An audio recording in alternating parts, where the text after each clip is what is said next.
Hey everyone, my name is Beau and this is Micah, and we're with Workday Ninja. And today we want to talk to you about utilizing project management tools and why are they so important to your organization.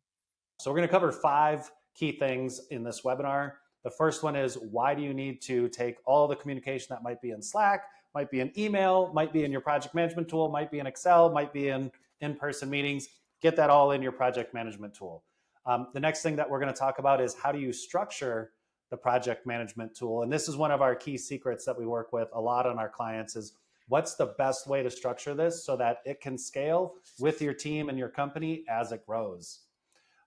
We're also going to talk about the way to structure projects themselves. So what are the features within these platforms that can make it really easy to communicate and scale and just execute these projects overall? And then the easiest way to manage how much work your team can realistically do. So capacity planning or capacity management.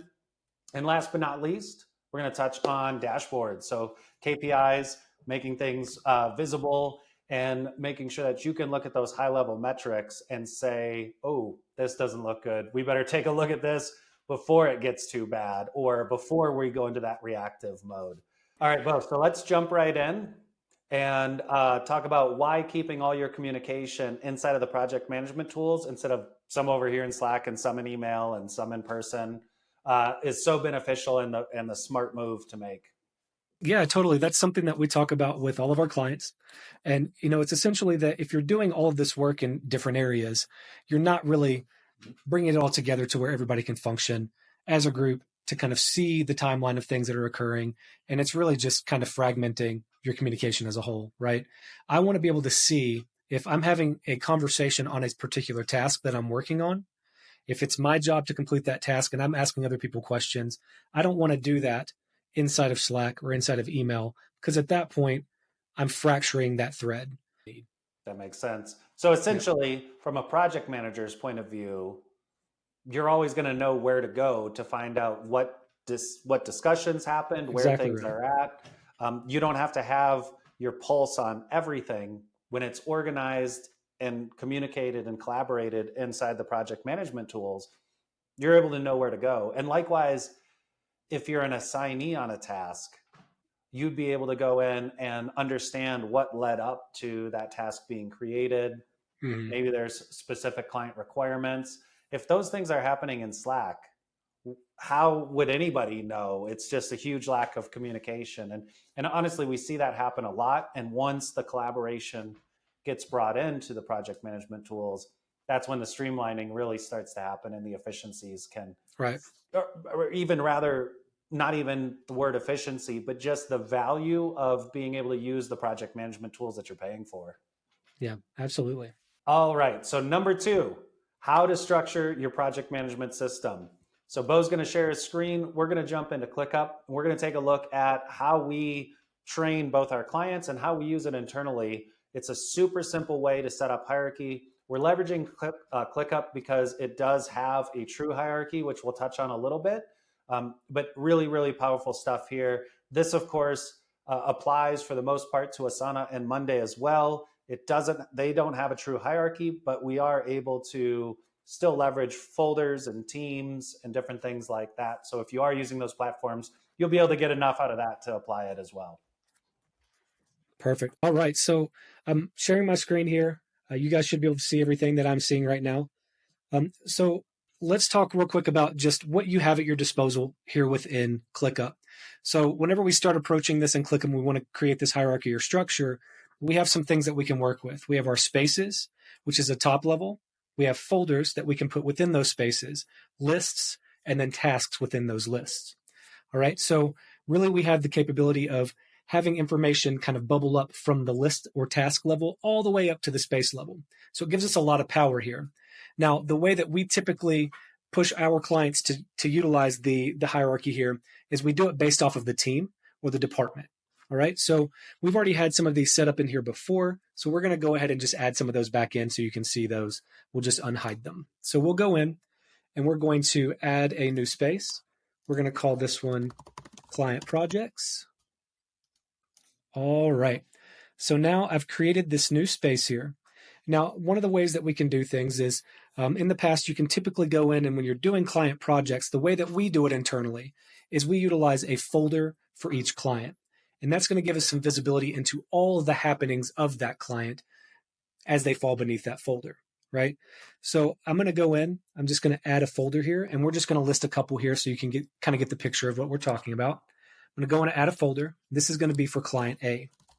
Now, within client A's folder, as we're going through and creating this, we're going to get a list here. And what we like to put in here is a client backlog. Now, the client backlog is basically going to be a receptacle for everything, any request that client sends to you, right? So if it's from an account management perspective, if you need to send them an agreement or you need to send them a NDA or something like that, you can put that into a backlog.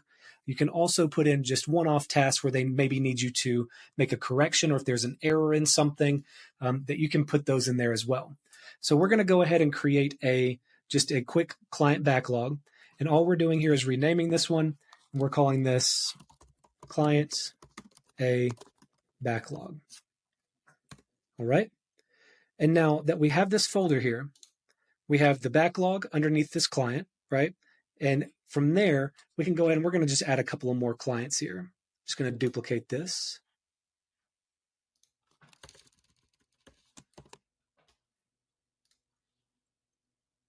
Okay.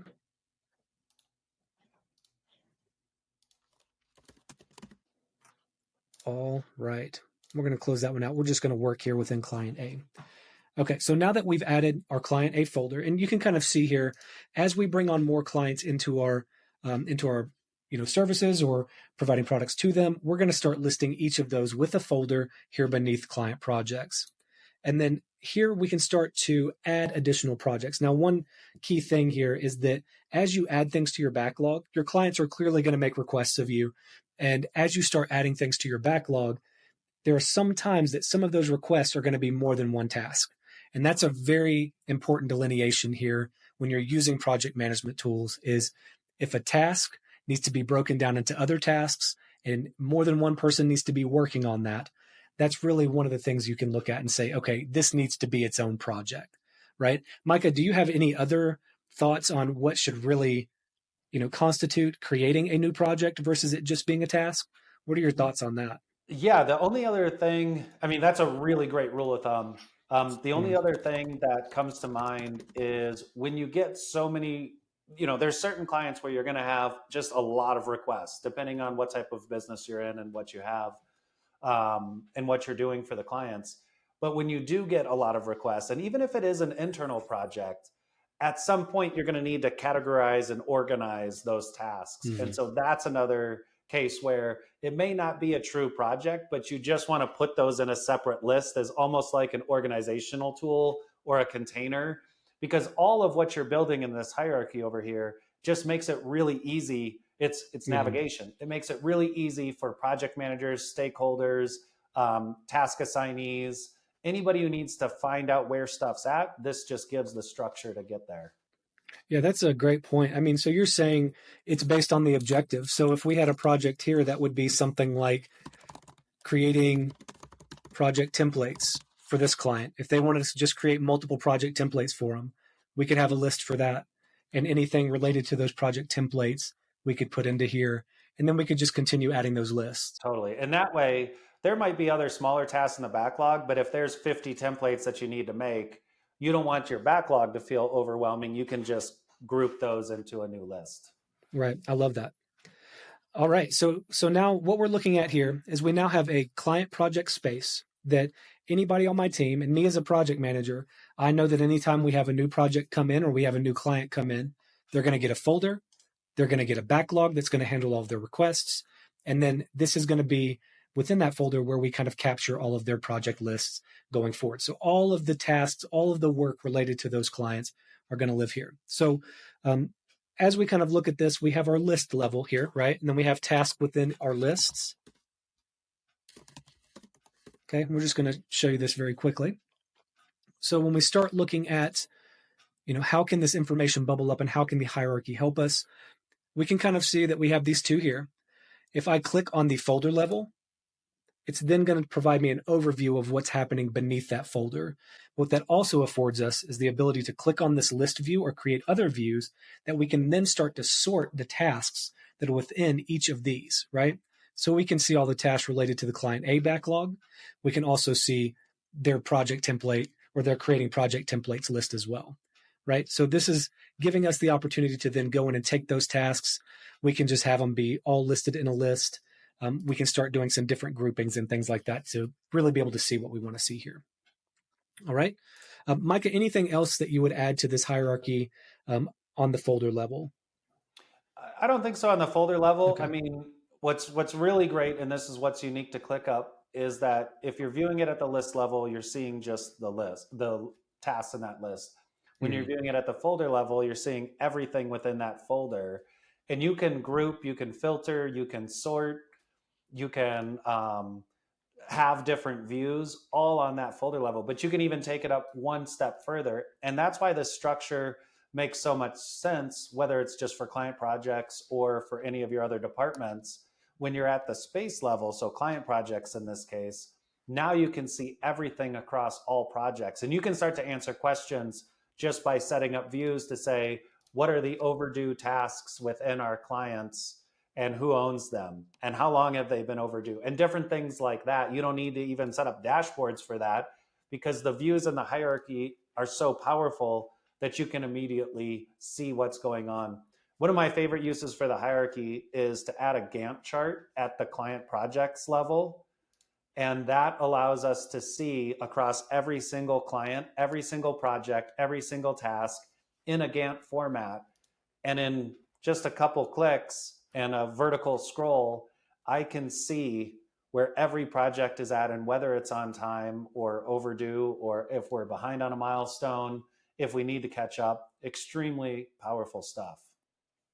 And we'll actually jump in. So this is almost the segue to number 3, where how do we design these projects so that when we come back to look at this Gantt chart, it's going to look amazing. So maybe we jump into step 3 here, Beau, Yeah, and let's we do talk it. about what's the proven way to structure projects so that we have amazing collaboration. It's easy to understand, and everybody knows what they're supposed to do in it, which is I not love that. always the case. No, that's very true. You know, we see that a lot to where if we don't kind of create the confines and the parameters and guardrails, so to speak, of how you need to be setting these things up, you really can have different project managers structuring things differently, different team members adding tasks to projects who do not need to be adding tasks to projects because they're not following those particular guidelines that you want to set up as you start utilizing a project management tool. So let's go ahead and let's just work off of this creating project templates list, and we can just kind of move forward from here. So a couple of notes here. You know, this is a structure that we've utilized time and time again. It's a great way to create project templates itself. You know, as we're going through and building this out, you know, it's certainly an easy way to structure things from a project perspective and really kind of get a good waterfall agile approach to what things are going on here. Okay. All right. So the first thing here is we're living here on our just list level. And what we want to do first is anytime we have a project, you know, you and your project team need to sit down first and just kind of get a gauge of what all your tasks are. Just make a list of every single task that needs to be completed for that project. That should technically be your project planning. You have a group together, you're discussing those things. And then once you've done that and you know what needs to be completed, you take all of that information and you dump it into here. The project management tool cannot tell you what tasks you need to complete. You have to do that yourself, but it can make your life so easy whenever you put all of that information in here. And that's the goal of it. So what we can do now is we're going to essentially build this out, and we're going to do it in a phased approach. And what we mean by that is we're going to have phases for each level of our process or our project. And from there, at the end of each phase, we're going to have a milestone. Milestones are very important in this, so you can kind of track where you're at within it. It's also going to provide a great visual as we start utilizing some of those things like Micah talked about, which are the Gantt chart and things of that nature that can really provide you some great visibility into what's going on in the project. So a few things here. We're going to be utilizing some features that are a little bit beneath the surface. Again, creating a custom field. We're going to utilize Gantt charts. We're also going to be utilizing dependencies and then assignees, which are pretty high level as well. That, you know, you've obviously, if you're assigning a task here within a work management tool or a project management tool, you're used to those. All right, so let's go ahead and let's create our, I'm just going to go ahead and create my custom field. Now, the custom field I'm going to create here is going to be a drop-down field. You have tons of options to choose from, but for this particular setup, you want to do a drop-down. And we're going to call this phase. So again, we want to create a structure that is showing the phases of our project. So I'm going to go phase 1, phase 2, phase 3, and phase 4. I'm going to add some colors to it. And while Beau is doing this, I'll chime in and just talk a little bit about why we'd want to do this as a custom field. So inside of ClickUp, we've got two tiers of things. We've got the tasks, and then there's task statuses. And then we can apply custom fields. And one of the powers of ClickUp is we can group the tasks in a list by a custom field. And so if we set up a custom field that's the phases of the project, then we can group the tasks and assign each of these tasks the custom field that relates to the right phase. And therefore, we get the visibility and the potential use of both the best worlds. So we have tasks and task statuses, which is the task to do? Is it in progress? Is it being validated? Is it complete? Those are all statuses. But then we can also get the benefit of having all of these different phases or groups and sections within the project, which is all really powerful to create perfect projects here. All right. Okay, so now I've added my phase. You can see I've gone through and I've added 15 total tasks. I'm sure your projects have much more than that, but that's what we've added here. So initially what we want to do is we want to just go through and start assigning the phase to each of our tasks, right? So this would be your entire list of tasks that you have for your project, and you just want to go through and start assigning things. So I'm going to go through and I'm just going to start setting phases. Now, you can bulk edit here, and as you can see, I've done that. And then I can come right up here to set custom fields, and it'll allow me to set the phase on each of these. Okay, so I'm going to set these 4 to phase 1, click save. I'm going to dismiss, and then we're just going to start adding some more here. And the goal behind this is what we're going to be doing is we're going to be coming in here and we're going to be sorting based off of this phase. And what that's going to do is it's going to basically give us groups of tasks that are related to a specific phase, right? So that's what we want to see. We want to be able to see all of our phased tasks together in a group. If we don't see that, that's kind of where we start to, kind of wonder, okay, where are our milestones at? What do we need to complete first before we can move on to something else? And this really can set the foundation for that. So we're going to continue making these. Almost done here. So the little bit of extra effort you spend by grouping and creating this type of structure inside of a project, this is all about communication. So now any of the project team members, they're probably involved in a number of projects. They can come right to this project, and as soon as Beau groups this by the phases, you'll see how clear this can be. Of course, we're using generic phase names and generic task names, but in a real project, these would be real phases, and these would be real tasks that would need to get done, so they would make a lot more sense. But at this stage, anybody, even at these early stages, in just a couple minutes that Beau spent, structuring this, it's already communicating so much more information than just a big long list. And we're about to make it communicate a whole lot more. Yeah. And I mean, just looking at this now, if somebody were to come in here and they just wanted a high level view and they wanted to see what was going on, they could pop into phase 1 and see that all of these tasks are what's associated with phase 1. And it really does. It's going to provide a lot of detail into what's going on. And ultimately, it organizes it so beautifully. All right, so the next step that we're going to do here is I'm going to go through and I'm just going to add some milestones to each of these. What we're going to do is here in phase 1, we're going to add our milestone. Now, the milestones are important because we want to ensure that when we've completed a phase, we have a definitive stopping point to where we've said, okay, this portion's done. We can now move on to this portion. And essentially, it's as the name describes. It's a milestone in your project. It's something you said you would complete, and you maybe it's a deliverable or something like that. You get through that phase, you complete the deliverable, you present it over to the client, and then you're waiting for their feedback or response. That is a full milestone. That's a full, phase where you're working through the task and you're getting to your milestone. So we want to show that. For this one, I'm just going to be very generic, and I often do this in any project that I'm putting together, I'm just very generic about it. Whatever the phase name is, I put the phase name complete or completed. And at that point, I know that if that gets checked off, we're done with that phase, right? So it's really just about ensuring that we know where we're at and we're keeping things organized. I'm going to do the same thing here. We're going to do phase 2. Whoop, let me go back to that. Complete. And then we're going to jump on down and do the rest of these here. And all three, ClickUp, Asana, and Monday, they all have milestones. They all handle it in slightly different ways. Right now, what Beau's doing is just creating tasks, but he's about to convert all of these tasks into milestones. And by doing that, it's the new task type feature in ClickUp 3 that allows us to take one type of task, like a regular task, and convert it into a milestone. Yep.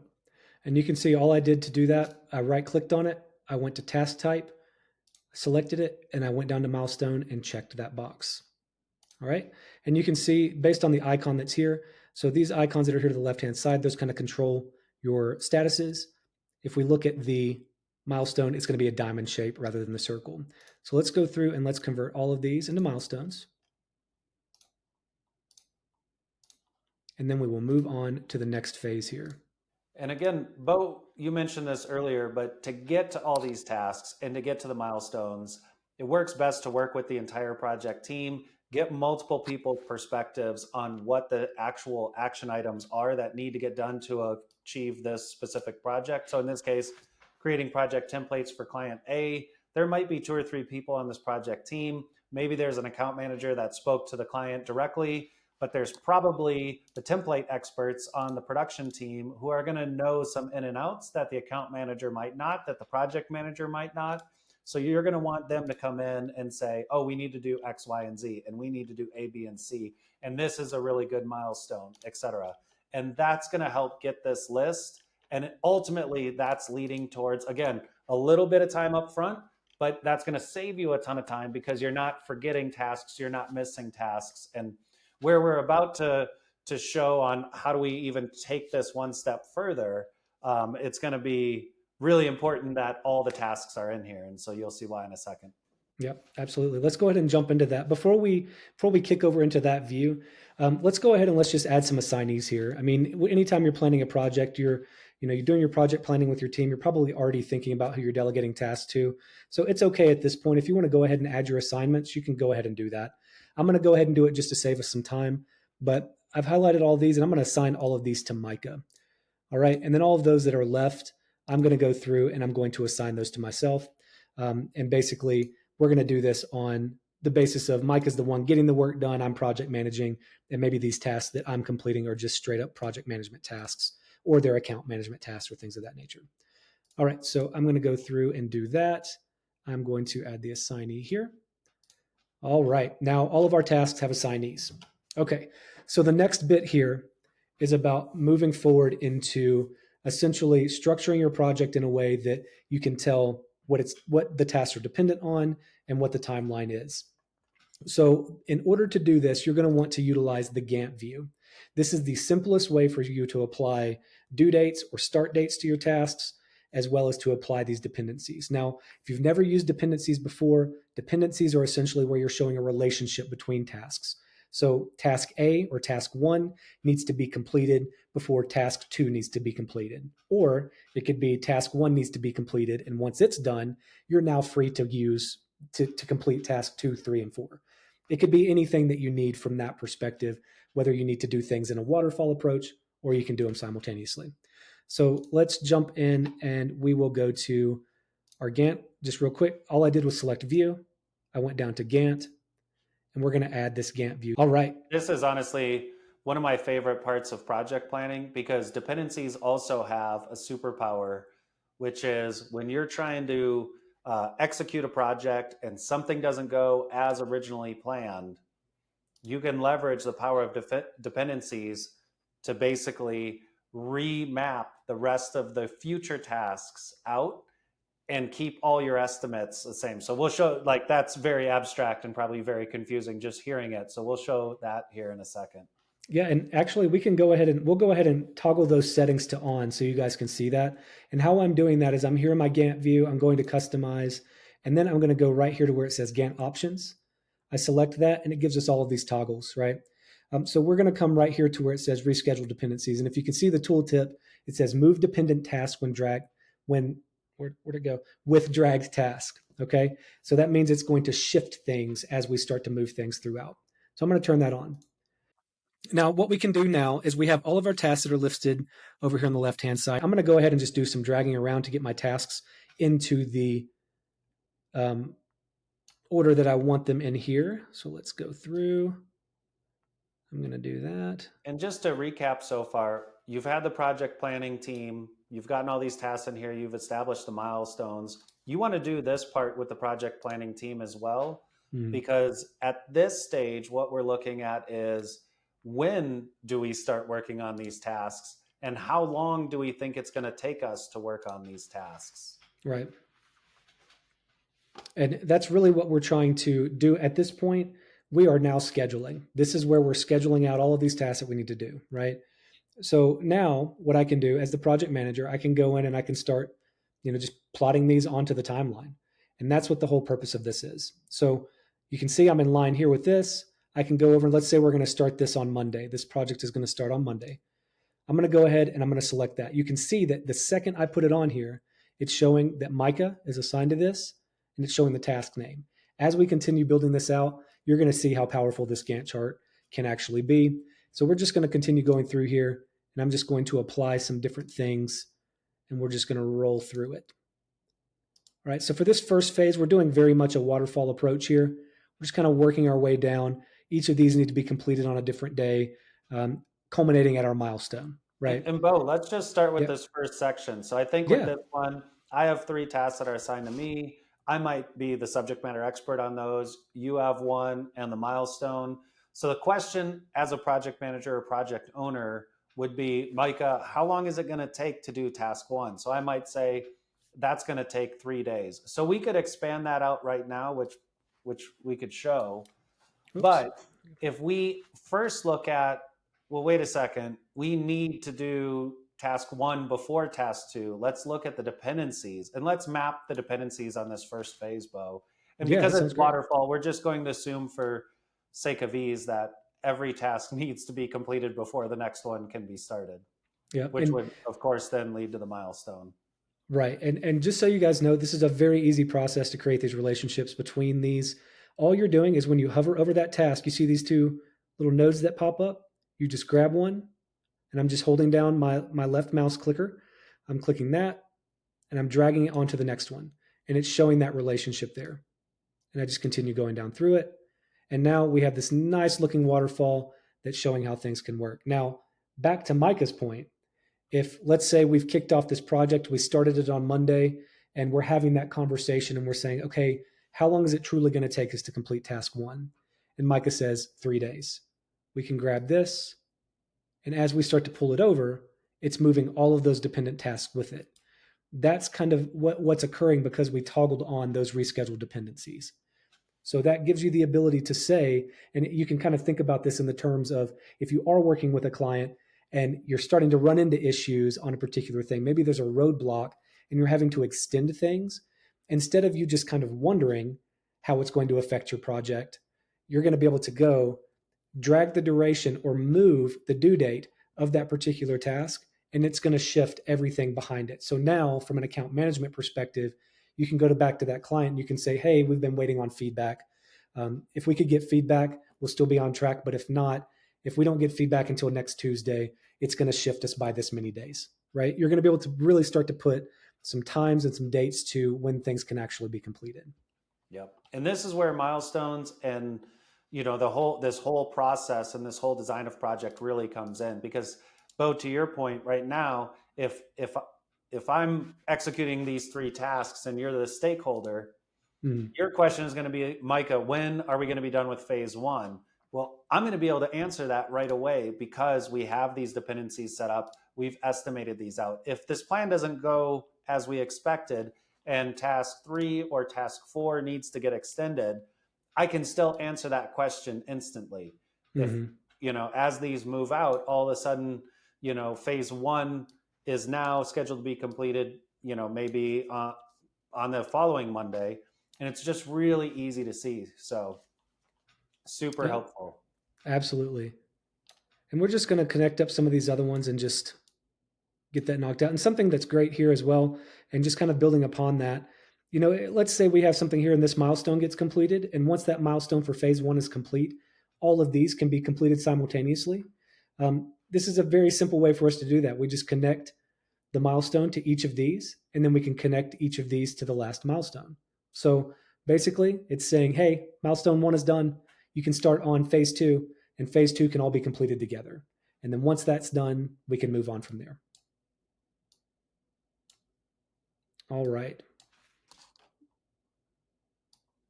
We'll connect the rest of these. We'll just add in some additional dates here.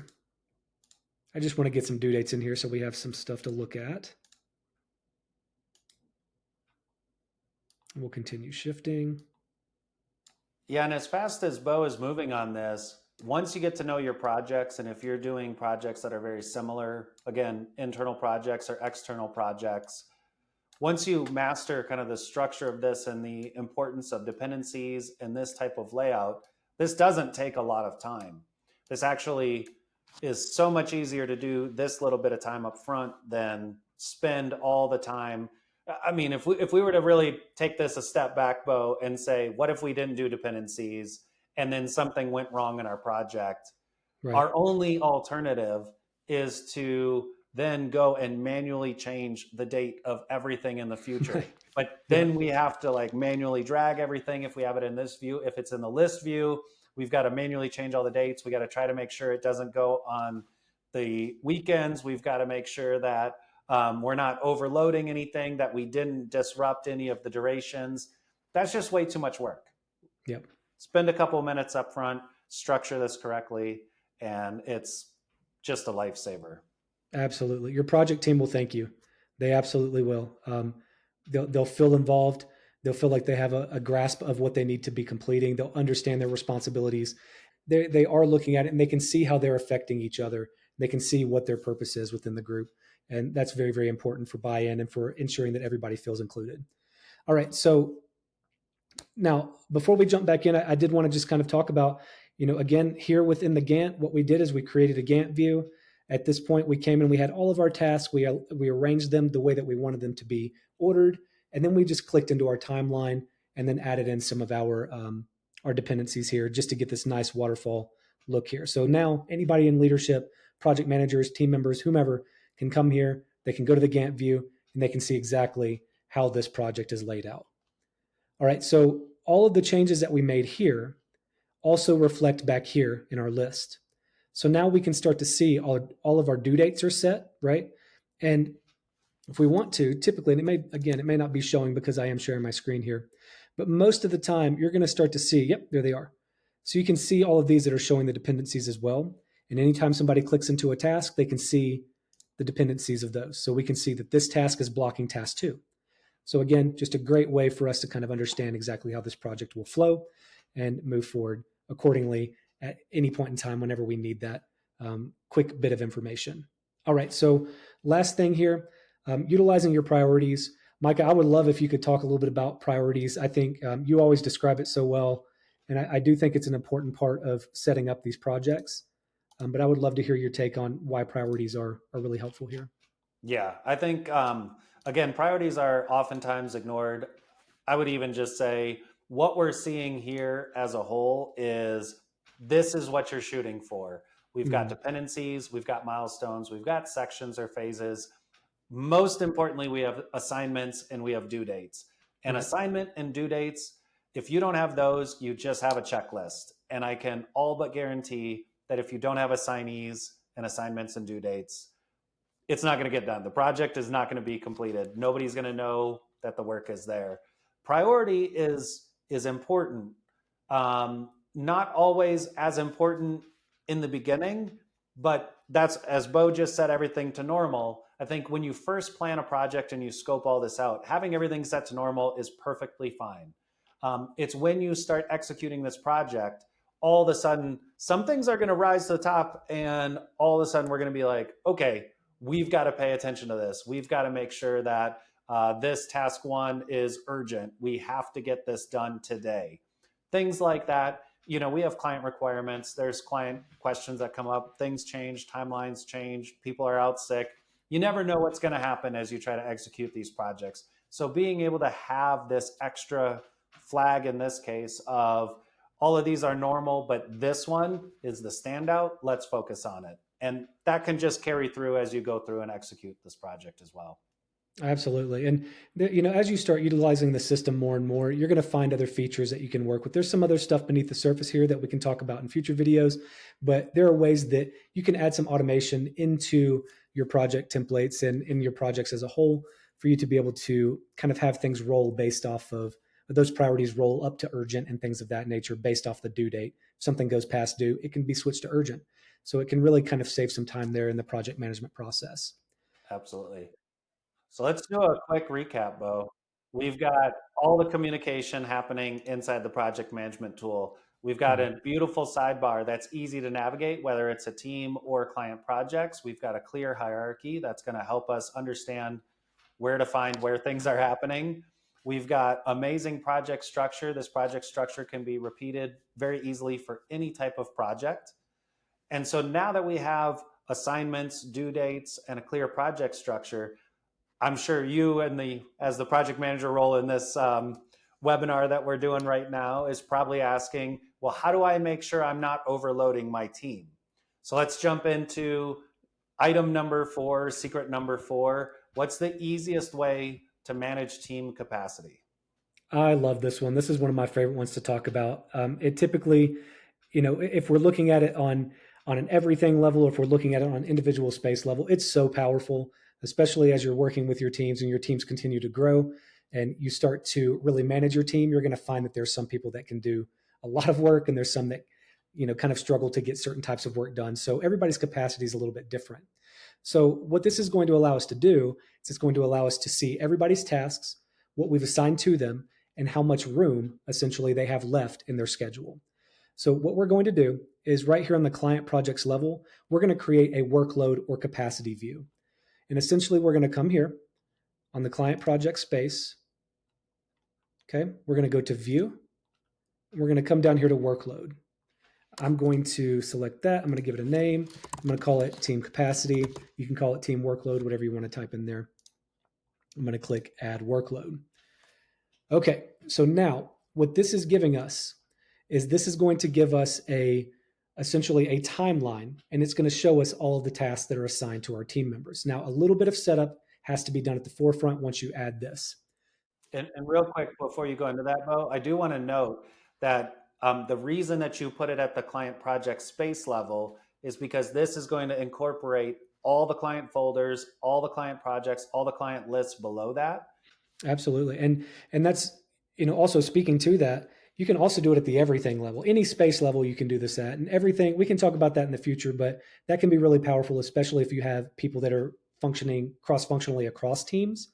It can really be helpful to ensure that if you have somebody that's working on client projects, but they're also moonlighting as an account manager or something like that, that you're able to really see what they have going on. And actually, internally for us, we manage our teams, our production team, we manage them on a workload capacity view, and then our account managers on a separate one.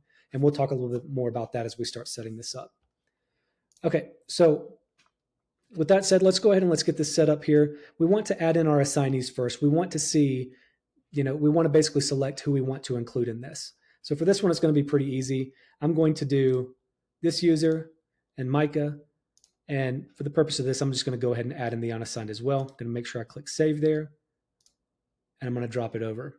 So what this is doing now is it's showing both of these users on the timeline, and it's going to show what tasks are assigned to them.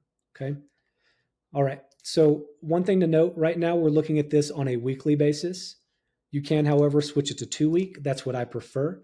It makes it a lot easier for me to project manage and to move things and shift priorities into the following week. I just want to see what's upcoming to make sure I'm not pushing anything that is going to cause issues in the future. So for this, we're just going to jump ahead here. And now what we're seeing here, we're seeing these two users, right? And what really powers all of this here within the capacity view is you assigning the capacity of each team member.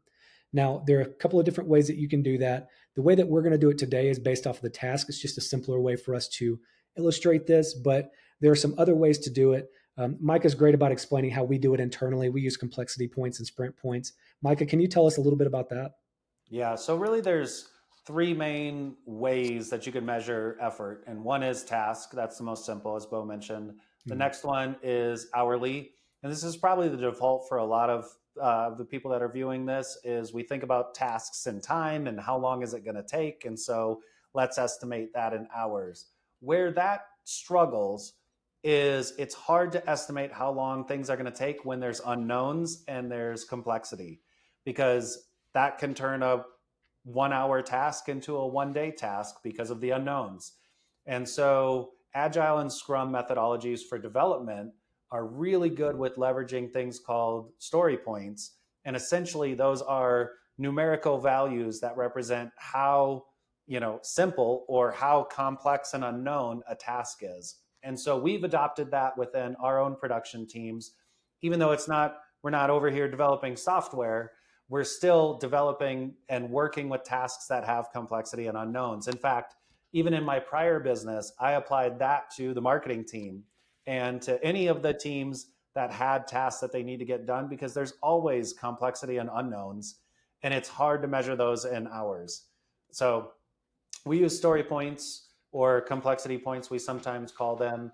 That's the effort scale that we use. And essentially, we're just applying a numerical value as a custom field to each task that we do. In fact, we even set up automation that categorized what the task is and then automatically set the story points based on that, so that 9 times out of 10, that's the perfect setting. And in the 10% that it's not, we can manually change it, but it saves us 90% of the work just in estimating story points. So there's little things like that. Anyway, without getting on a total tangent on story points, I'll let Beau come back and talk about how we manage the capacity in that.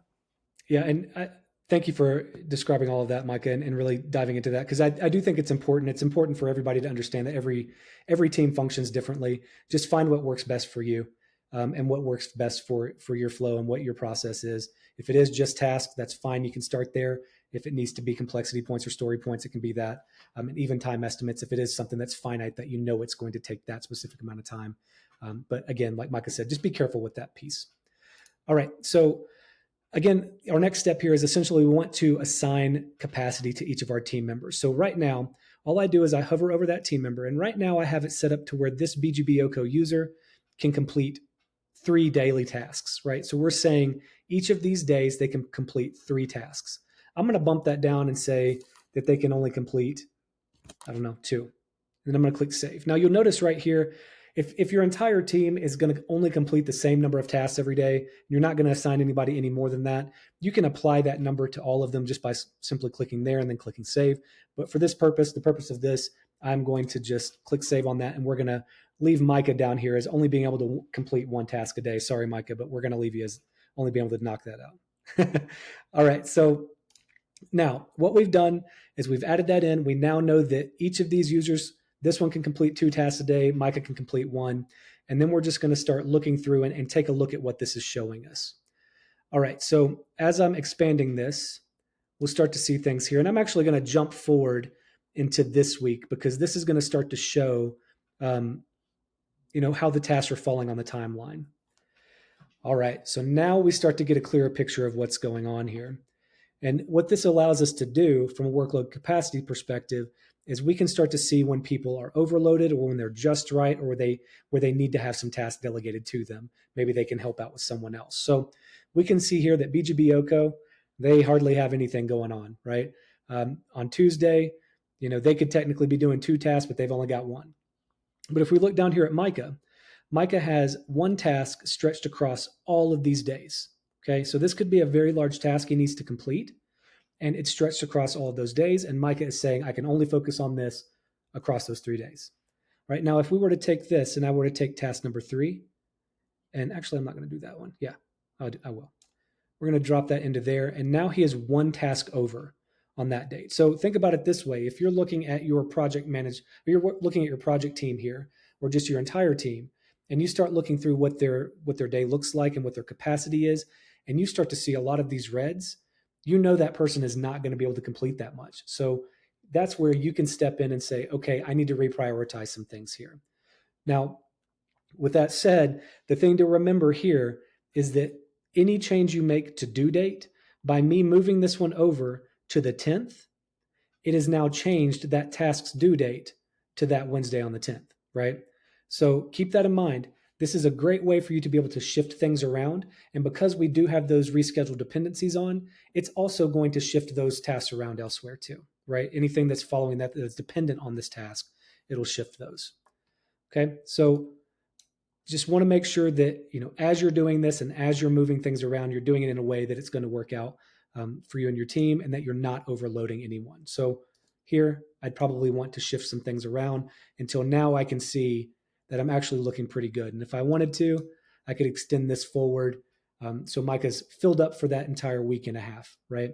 So that's essentially what you're trying to do here, is find a way to manage this, and in a way that you can see what everybody on your team is doing and be able to ensure all the priorities are getting done when you've told your clients will be getting done. And this, of course, is just a simple view. You could imagine if you have 20 active projects, you have 10 active team members that you need to manage. The process is the same. You're still identifying where they are over capacity, who has room, manipulating, the tasks into the right resources. And it can really help you answer questions like, do we need to hire more people? Do we need to hire subject matter experts on specific things to help us get done? Because Mike is the only one that can do it. So he's bottlenecking everything, and we can't bring on more projects that are doing that. This alone, and getting good at this, and again, this all comes from the right structure, the right project design, and being able to leverage a tool like this. Now, again, Asana has workload management. Monday has workload management. They are different than this, but they accomplish the same thing. So it's not going to be one-to-one. We personally find ClickUps the easiest to set up and the most powerful because of the hierarchy. But this is going to give your ability to streamline your projects, your team, your efficiency, not overpromise clients, not overpromise internal stakeholders, and give your team the best chance of success for achieving those projects on the estimated date that it should be completed. All right. So now we've completed a workload view here. Micah, is there anything you want to add to this? I don't think so. If anybody has questions and you're watching this, reach out to us, leave comments, let us know. We're always happy to answer questions. So let's jump into number 5, which is, now that we have an awesome structure, we've got great project design, we've got an easy way to manage team capacity, we're communicating inside of this instead of external tools. How, as project managers or as leadership, can I visualize what's going on without having to deep dive into every task and every project and micromanage? Absolutely. So let's go ahead and let's jump in. We're going to go right here to dashboards. All right. And essentially what we're going to do is just create a dashboard that's going to give us the capability of adding some additional modules here and be able to visualize all of that data. All right. So we're going to go to new dashboard. And when we click that, it's going to give us the opportunity to use a template. We're not going to do that. We're going to just go in and create a custom dashboard. All right. So at this point, this is where they're telling us these are all the fun things that you can use to create your dashboard. So Micah, what's something that you think we should add to a dashboard? What do you typically add in first? I mean, across all the client projects, I want to know what the breakdown of statuses across all the tasks are. And I usually like seeing that in a pie chart. Okay, we're going to go right here to this workload by status. Okay, we're going to click on that. And then this is going to start allowing us to do some filtering, and it's also going to allow us to select some locations here. Okay, so this is where what Micah was talking about before. Now I can go in and I can select where I want to pull this from. And I'm just going to pull it directly here at the top level, the space level of client projects. All right, I want to show all statuses. I want to group it by status. And I think we can just leave it as is for now. And we're going to go ahead and click Add Card. All right, well, we don't have very many statuses showing here right now. Let's go ahead and change that real quick so we can see some different things here. Let's go through. Well, and let's mark. even that reaction, Bo, is it's funny, but that's exactly what we want to see because Right, without using a dashboard, we had no idea that there was everything in to do and there was right, only one task in review. And right. so right away that alarm bells are going off going, "Oh crap, something's wrong. We need to look at this. We need to take a deeper dive." And so that's the power of being able to visualize all this stuff because otherwise, we would have had to go to each individual list, each individual client, and then somehow calculate all this up when a dashboard can do it in 1 second and give us a nice pie chart. Yeah, there it is. There we are. Okay. So now, just based off of this one thing here, I can look across all client projects and see what workload is left by status. So now I've got two tasks that are in progress. I have 6 that are in review, and then I have 9 new request status tasks. So again, just a great breakdown for you to be able to pop your head in and see where everything falls right now, and just get an overall pulse check on the projects themselves. And Bo, you can actually click into, if you want to understand which ones are in review and how long they've been in review, you can click into any of those slices and then see exactly. There we go. There's our tasks that are in review. We can customize the columns that they're in. We Mm-hmm. can see, are they overdue? Are they on time? When are they being worked on next? You could even jump into the tasks themselves from this view and see any of the, again, because now everybody's communicating in here, we could see the entire communication log leading up to this review process. Yep. And it's just allowing you to drill down into those areas that you need to be paying attention to as you're project managing. And I think that's what's critical here is you can bubble all of this up and make it, into these beautiful visualizations, but it's also functional. It's not just static. It's not just sitting there. You can interact with it and drill down into things that way. All right, Micah, what's next? What else should we add in here?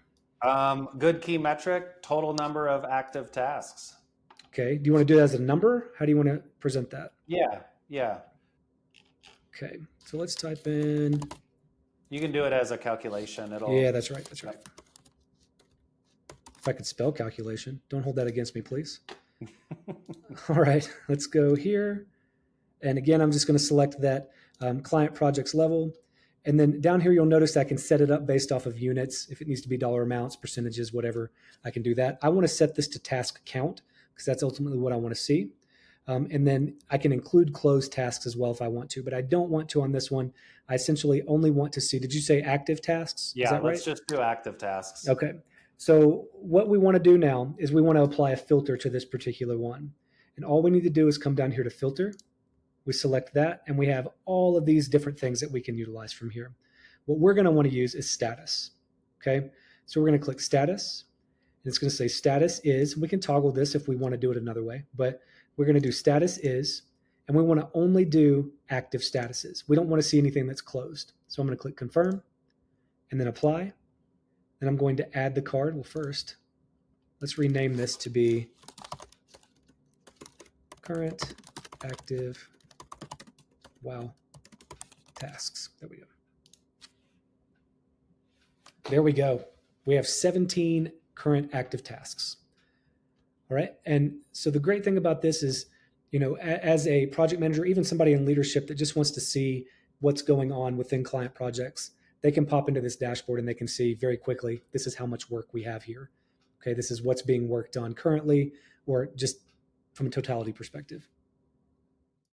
It's super useful. And even if you were to check this dashboard out once every couple days, if you start seeing this number go down and down and down, you already know, wait, what's happening? Do we need to increase our ad budget? Do we need to bring on more clients? Why is this number? Obviously, you want to complete tasks, but you want to be bringing in more project work while the tasks are completed. And so theoretically, that number should be slowly rising as you're scaling up your team. But if that keeps dropping, you're going to want to know that before it gets too late. And then you're in reactive mode of, oh crap, now we really have to find clients quickly. Yep, that's very true. And and I think this really does provide you with a lot of that data for you to be able to make those snap decisions as well. And it can make you very nimble as you're project managing and bringing on new clients. and as a whole. All right, so what I did is I went ahead and I just duplicated that other one. One of the ones that I like to utilize quite a bit is just overdue tasks, total number of overdue tasks. So I'm just going to leave the status here, and I'm just going to add another filter, and we're going to do by due date, and then it's going to say due date is, then we have all of this that we can select, and I'm just going to select overdue. I don't know that we have any overdue tasks yet, but you'll at least get to see that it should populate down here to 0. And now if we did have an overdue task, it would just, pop in here, and let's just set one of these to overdue. Let's grab this bad boy right here, and we're going to put it back here on the 4th. So now that is overdue. We're going to come back into our dashboard and take a peek. And we will refresh.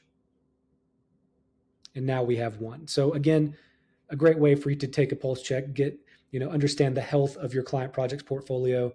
We only have one overdue task. I think we're doing pretty darn good if that's, we only have one overdue task there. All right, so Micah, what's something else that you would like to see in a dashboard? I think viewing stuff over a timeline is super helpful. And so you could even see task statuses over time is a simple one. Okay. And one thing I think we should probably point out, Beau, is you're specifying where the data is coming from in ClickUp, right? With each card, which means that if you have other spaces, maybe we have a client hub set up in ClickUp, and that's tracking data points on all our clients. We could actually incorporate high level, for example, total number of active clients would be a metric on the dashboard. Total number of tasks would be a metric on the dashboard. It can be the same dashboard. It's two separate data sources that are coming into that. But in this case, we'll keep it simple, and let's just look at, what are the status changes that are happening over a period of time. It's not going to be the best example because we just created all of these tests in this hour that we've been doing this webinar, but you'll get the idea, and you can see over time, you can very much understand where your tasks are. So if you're seeing spikes and lots of to-dos and those tasks aren't moving, again, that's another indication that something in your process is not working, and you need to get that resolved, again, before it's too late and you're just in this reactive mode. Yeah, I love that. That's great.